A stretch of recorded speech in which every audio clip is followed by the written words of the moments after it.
올해 남북관계는 한국 정부가 종전선언 추진 등 적극적인 의지를 보였지만 북한 지도부가 냉담한 반응을 보이면서 냉각 상태가 이어졌습니다. 전문가들은 북한 지도부가 대화 노선으로 전환하지 않는 한 남북관계를 풀긴 어려울 것으로 전망했습니다. 조상진 기자의 보도입니다. 올해 남북관계는 이렇다 할 만남 없이 2019년부터 시작된 교착 상태가 1년 내내 지속됐습니다. 오히려 북한은 지난 3월 미한 연합 군사훈련 실시를 빌미로 비난 담화를 발표하고 3월 21일과 25일 서해와 동해상으로 순항미사일과 단거리 탄도미사일을 발사하는 저강도 무력 시위를 벌였습니다. 또 8월에도 하반기 미한 연합훈련 취소를 압박하면서 김여정 부부장 명의의 비난 담화와 함께 남북 통신연락선을 재단절하면서 종전선언 등 한반도 평화 프로세스를 적극 추진하던 한국 문재인 정부의 바람과 달리 남북관계는 경색 국면을 이어갔습니다. 한국의 민간 연구기관인 한국국가전략연구원 문성묵 통일전략센터장은 김정은 정권이 올 한해 동맹인 미국과 한국 사이를 이간질하는 무리한 요구를 통해 대화를 거부하는 행보를 보여왔다고 지적했습니다. 북한의 입장은 한미동맹을 이간하고 연합훈련을 중단시키고자 하는 그런 일관된 의지를 가지고 있기 때문에 직통전화도 결국은 그렇게 연결시켜서 연합훈련을 중단시켜 보려고 하는 그런 불순한 속내를 가지고 있었다고 봐야죠.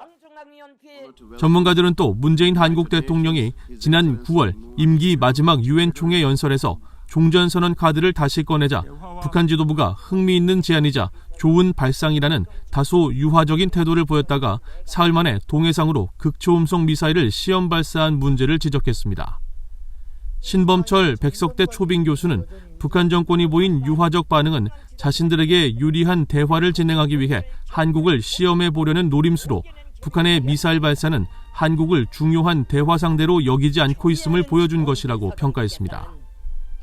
북한은 보다 유리한 조건에서는 협상의 의지를 피력함과 동시에 핵 능력을 꾸준히 강화해오는 행보를 보이고 있는 거죠. 그렇기 때문에 북한 비핵화를 우선적인 목표로 하는 미국과는 협상이 진행되지 않았고 한국 정부는 유연성은 보였지만 별다른 역할을 하지 못하고 상황이 교착 상태에 이르게 된 거죠. 한국의 국책연구기관인 통일연구원 조한범 선임연구위원은 북한 정권이 문재인 정부의 종전선언 제안에 이중기준과 적대시 정책 철회라는 전제 조건을 굽히지 않으면서 한국 정부가 추진하는 종전선언은 낙관하기 어렵게 됐다고 말했습니다.